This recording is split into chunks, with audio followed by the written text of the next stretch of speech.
राष्ट्रीय लोकतांत्रिक पार्टी के अध्यक्ष व नागौर सांसद माननीय हनुमान बेनीवाल जी ने आंगनवाड़ी कार्यकर्ताओं की मांगों का हल निकालने के लिए मुख्यमंत्री भजनलाल शर्मा पर किए ट्वीट। जी नमस्कार, मैं सविता कुमारी यादव। अब भारतवर्ष की तमाम आंगनवाड़ी सेविका सहायिका बहनों का आपका अपना यूट्यूब चैनल सविता कुमारी यादव में हार्दिक स्वागत करती हूँ, नंदन करती हूँ, अभिनंदन करती हूँ। बहनों, आपको बताते चले कि जयपुर राजस्थान की तमाम आंगनवाड़ी सेविका सहायिका बहनें 8 जनवरी से ही अपनी विभिन्न मांगों के समर्थन में ICDS निदेशालय के समक्ष धरना प्रदर्शन कर रही थी, लेकिन सरकार की तरफ से कोई भी प्रतिनिधि आंगनवाड़ी सेविका सहायिका संघ के प्रतिनिधियों से वार्ता करना उचित नहीं समझे।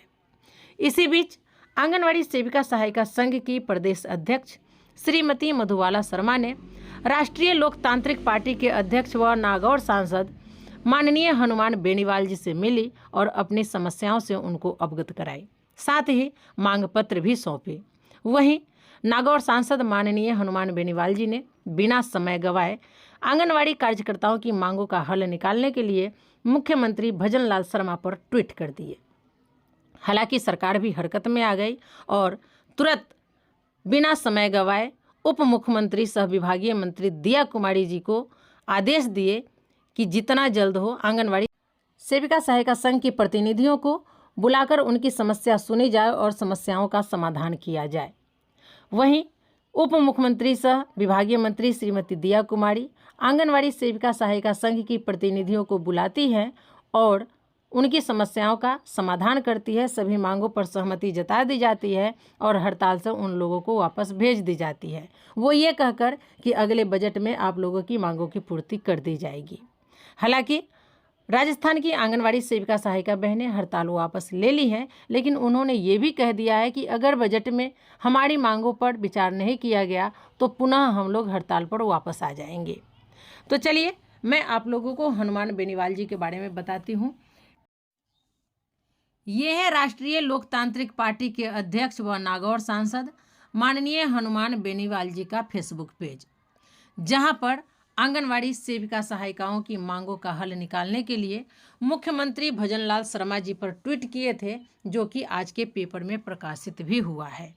उसको इन्होंने अपने फेसबुक पेज पे भी शेयर करने का काम किए हैं और इसमें क्या क्या उन्होंने आवाज़ उठाई है मैं आप लोगों को पढ़कर सुनाती हूँ। न्यूज अपडेट RLP यानी कि राष्ट्रीय लोकतांत्रिक पार्टी MP नागौर, दैनिक भास्कर नागौर 17/1/2025। कार्यकर्ताओं की मांगों का हल निकालने के लिए सांसद ने मुख्यमंत्री शर्मा को ट्वीट किया। आंगनवाड़ी सुपरवाइजर के पदों को आंगनवाड़ी कार्यकर्ताओं से ही भरने की मांग। भास्कर न्यूज नागौर, आंगनवाड़ी में कार्यरत कार्यकर्ताओं के एक प्रतिनिधिमंडल ने राष्ट्रीय लोकतांत्रिक पार्टी के अध्यक्ष व सांसद हनुमान बेनीवाल जी से उनके आवास पर मुलाकात की।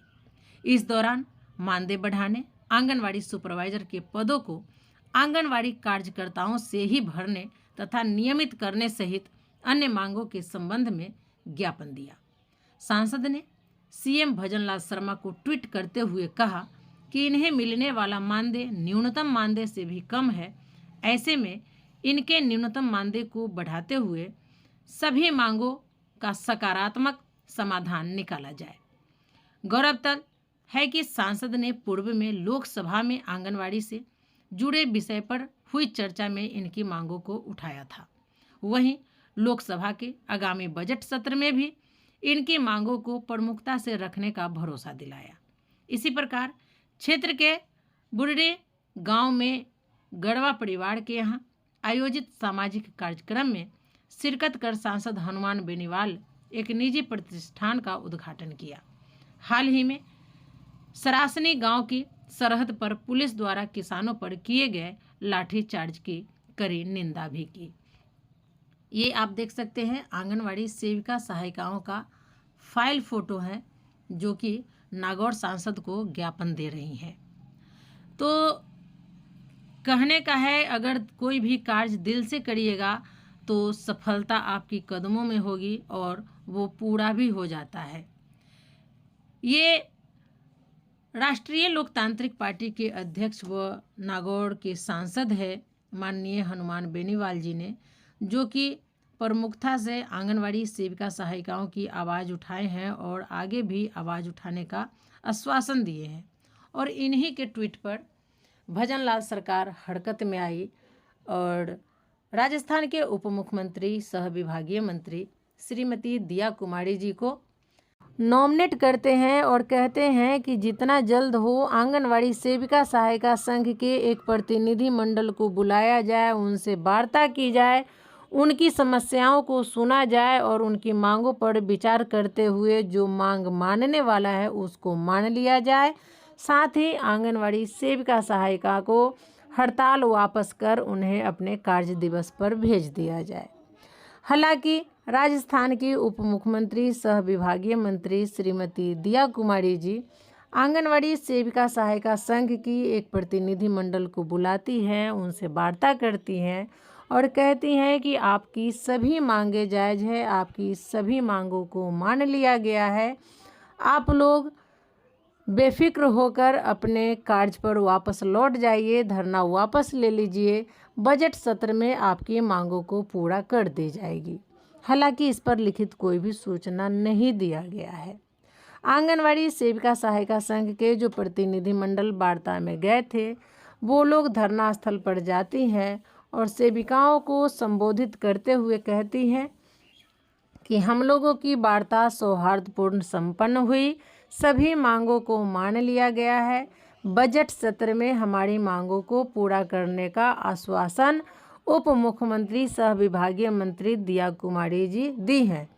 हम लोग हड़ताल वापस लेते हैं, कल से हम लोग अपने अपने कार्य दिवस पर वापस लौट रहे हैं। अगर हमारी मांगों को नहीं माना जाता है तो पुनः हम लोग हड़ताल पर वापस आ जाएंगे। ये देखना है कि मुख्यमंत्री, उप मुख्यमंत्री, सह विभागीय मंत्री दिया कुमारी जी अपनी वचनों पर खरा उतरती हैं कि नहीं उतरती हैं। अगर नहीं उतरती है तो हम लोग पुनः हड़ताल पे वापस आ जाएंगे। इन्हीं के साथ हम लोग कल से अपने अपने कार्य दिवस पर वापस लौट रहे हैं, यानी 17 जनवरी से। तो कहा गया है कि अगर कोई भी कार्य दिल से करो तो सफलता ज़रूर मिलती है और मिला भी।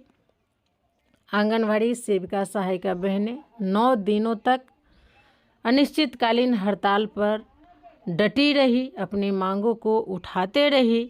हालांकि सरकार निकम्मी सरकार जिसको कहते हैं वो सूद तो नहीं ले रही थी, लेकिन इसी में राष्ट्रीय लोकतांत्रिक पार्टी के अध्यक्ष व नागौर सांसद माननीय हनुमान बेनीवाल जी ने ऐसा ट्वीट किया कि भजनलाल सरकार को सुननी पड़ी और वो आंगनवाड़ी सेविका सहायिका संघ से वार्ता भी किए, उनको आश्वस्त भी किए कि आपकी मांगों को मान लिया गया है।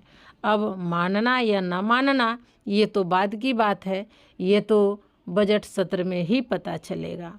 तो चलिए, आप लोगों को शुभकामना है कि आप लोग आगे बढ़े, ऐसे ही निरंतर अपनी लड़ाई जारी रखें, संघर्ष करते रहना है। क्योंकि एक कविता ही है कि संघर्ष करने वालों की कभी हार नहीं होती। संघर्ष करिएगा तो जीत पक्की है। जो संघर्ष करने से पहले ही हार जाए तो उनकी हार सुनिश्चित है। तो आज के वीडियो में फ़िलहाल इतना ही, फिर मिलते हैं अगले वीडियो में। हमारा वीडियो आपको कैसा लगा कमेंट कर ज़रूर बताएंगे। फिर मिलते हैं अगले वीडियो में कुछ और नई जानकारियों के साथ। तब तक के लिए आप हमें विदा दीजिए। नमस्कार।